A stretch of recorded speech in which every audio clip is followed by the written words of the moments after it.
कभी ना कभी हमारे लाइफ में एक ऐसा वक्त आता है जब हमें अर्जेंट पैसे की ज़रूरत होती है और हम में से 70% लोग पर्सनल लोन की तरफ जाते हैं, ये सोच करके कि अभी ले लेते हैं लोन और उनका जल्द से जल्द रिपेमेंट कर देंगे पैसे आते ही।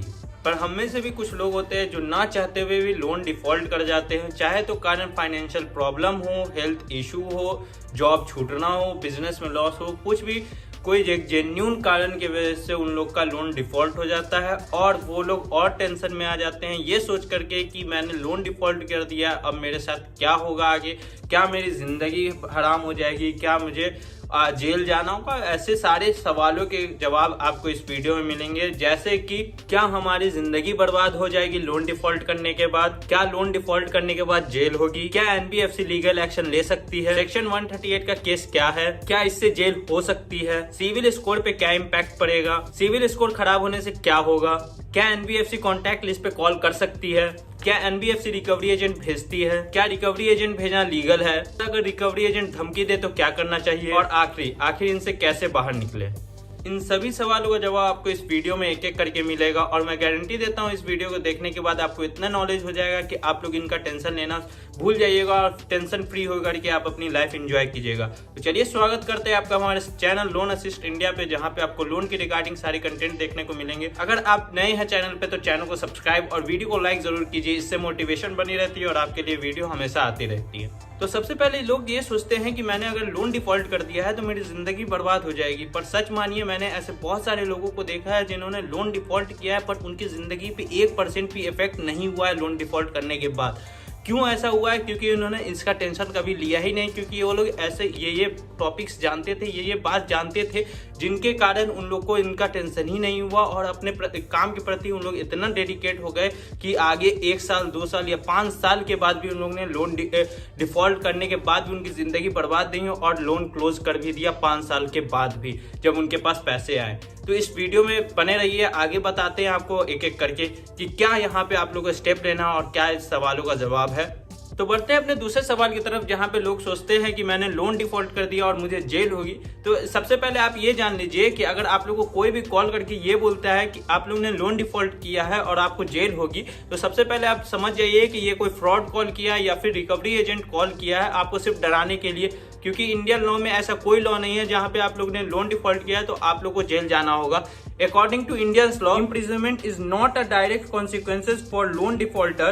Defaulting on a loan is considered as a civil offense and criminal charges are not typically applied in such case. Consequently, genuine defaulter are not subject to imprisonment.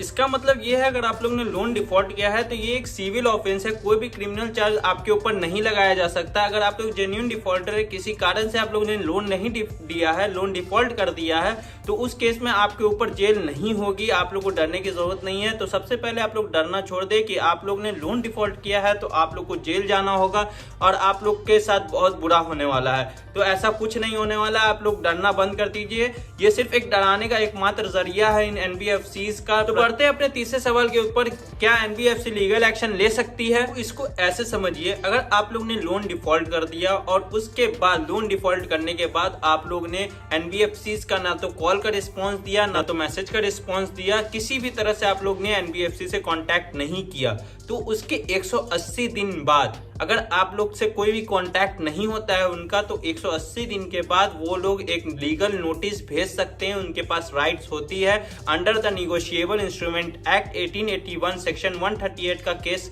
का आप लोग को एक नोटिस भेज सकती है। और जो जानबूझ के लोन डिफॉल्ट कर रहे हैं तो उनके ऊपर एनबीएफसी लीगल एक्शन ले सकती है, उनको जेल कर सकती है under the IPC section 403 and 415 के तहत उन लोग को जेल हो सकती है। और जो लोन जानबूझ के डिफॉल्ट कर रहे हैं वो ये सोचना बंद कर दे कि उन लोग को कैसे पता चलेगा, तो एनबीएफसी आरबीआई से रजिस्टर्ड ये एप्लीकेशन सबके वेल्थ के बारे में भरपूर पता करके रखी रहती है और कितना अकाउंट आपके पास है और कितना अकाउंट में कितना पैसा है वो सब वो लोग जान सकती है आरबीआई से रजिस्टर्ड ये एप्लीकेशन। और जो किसी कारण से लोन डिफॉल्ट किए हैं, जेन्युइन डिफॉल्टर है, तो उनको डरने की जरूरत नहीं है, सिर्फ उनको एक सेक्शन 138 का नोटिस आएगा, कोई भी लीगल एक्शन वगैरह नहीं लिया जाएगा। अब जानते हैं ये सेक्शन 138 का केस क्या है।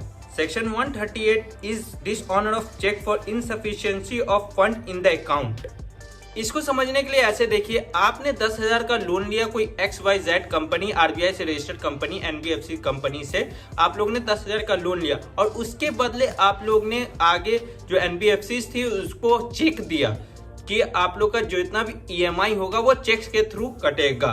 तो क्या होगा, NBFC जब भी EMI का डेट होगा वो चेक लेकर के बैंक में जाएगी और उसको क्लियरेंस करवाएगी। मान लीजिए जैसी वो बैंक में जाती है और आपका चेक देती है और आपका चेक बाउंस हो जाता है क्योंकि आपके अकाउंट में उतना सफिशिएंट बैलेंस नहीं रहता है, इनसफिशिएंट बैलेंस रहता है, जिसके कारण आपका चेक क्लियर नहीं होता है। तो क्या करेगी NBFC, वो NBFC जाएगी कोर्ट में और सेक्शन 138 का केस आप लोग के ऊपर लगा देगी। तो सेक्शन 138 का केस है चेक बाउंस का केस, जहां पे आपको 2 साल तक की जेल भी हो सकती है और आप लोग को दुगना अमाउंट, जो भी चेक अमाउंट होगा उसका दुगना अमाउंट आप लोग को पे करना होगा और सेम डे आपको यहाँ पे बेल मिल भी जाती है।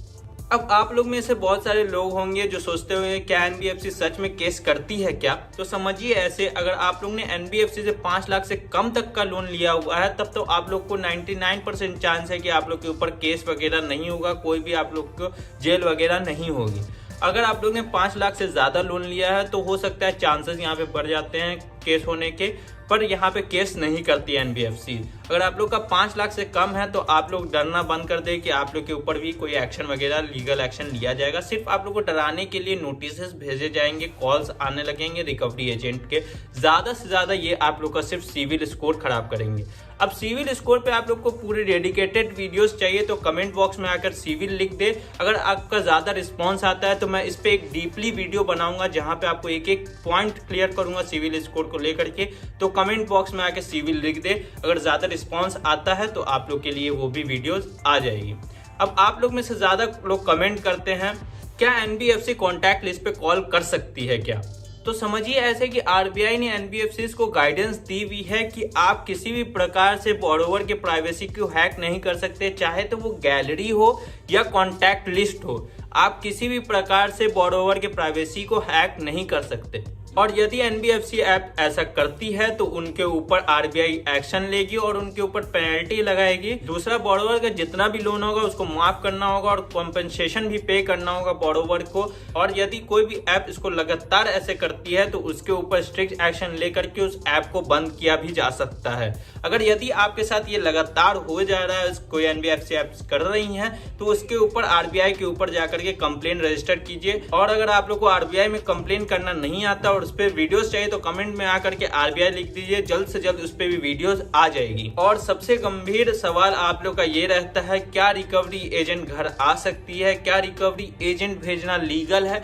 क्या रिकवरी एजेंट आपको धमकी दे सकती है या हरास कर सकती है? तो समझिए NBFC रिकवरी एजेंट भेज सकती है, रिकवरी एजेंट भेजना लीगल है, पर इसके पीछे भी RBI की कुछ गाइडलाइंस है। अगर वो फॉलो नहीं करती है तो रिकवरी एजेंट के ऊपर भी केस होगा और NBFC के ऊपर भी केस होगा। तो क्या है वो गाइडलाइंस, वो आगे देखिए इस वीडियो में।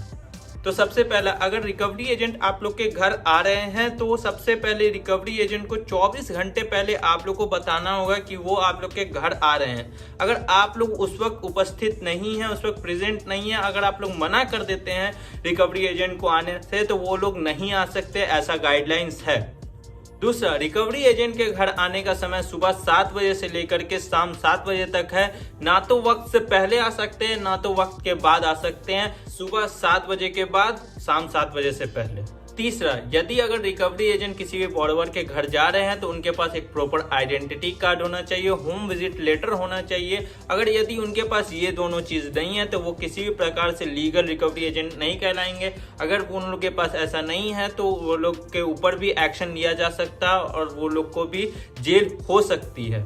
चौथा, यदि अगर आप लोग के ऊपर रिकवरी एजेंट किसी भी प्रकार का दबाव बना रहे हैं या फिर धमकी दे रहे हैं तो वो इलीगल है, वो RBI के गाइडलाइंस के खिलाफ है। कोई भी रिकवरी एजेंट आप लोग को ना धमकी दे सकता है ना ही आप लोग के ऊपर दबाव बना सकता है लोन रिकवरी के लिए। अगर यदि कोई ऐसा करता है तो आप लोग उनका वीडियो बना करके हमारे टेलीग्राम चैनल पे भेज सकते हैं या फिर आप लोग डायरेक्ट RBI में कंप्लेन कर सकते हैं। अब ये सब जानने के बाद आप लोग रिकवरी एजेंट से डरना बंद कर दे। रिकवरी एजेंट आपका कुछ भी उखाड़ नहीं सकती। ये आप लोग की गाइडलाइंस आप लोग ने देख लिया, क्या क्या गाइडलाइंस थी और क्या क्या इस वीडियो में मैंने बताया, आप लोग ने एक एक डिटेल्स में बात जान ली है। अब मैं आखिर में यही बोलूंगा कि आप लोग को एनबीएफसी सबसे डरने की जरूरत नहीं है, और आगे जो भी स्टेप्स लिया जाएगा वो कोई भी स्टेप्स आपका जिंदगी खराब नहीं कर सकती, ये गारंटी मैं दे रहा हूँ आपको। और आप लोग को अपने काम के प्रति एकदम डेडिकेट होकर के अपने जो भी आप लोग ने काम कर रहा है, जो भी आप लोग काम कर रहे हैं वो काम पूरा कीजिए और उसको ख़त्म कीजिए, और जितना भी आप जल्दी इनका लोन रिपेमेंट कर सके कर दीजिए। आप लोग को ही इन लोग से छुटकारा मिलेगा, इनके कॉल और मैसेजेस से छुटकारा मिलेगा, इससे ज़्यादा ये लोग कुछ नहीं कर सकते। आई होप आपको ये वीडियो पसंद आई हो। अगर वीडियो पसंद आए तो वीडियो को लाइक और चैनल को सब्सक्राइब जरूर कीजिएगा, और कमेंट में एक प्यारा सा कमेंट छोड़ कर के जाइएगा। तब तक के लिए चलते इस वीडियो में, मिलते हैं अगले वीडियो में। धन्यवाद।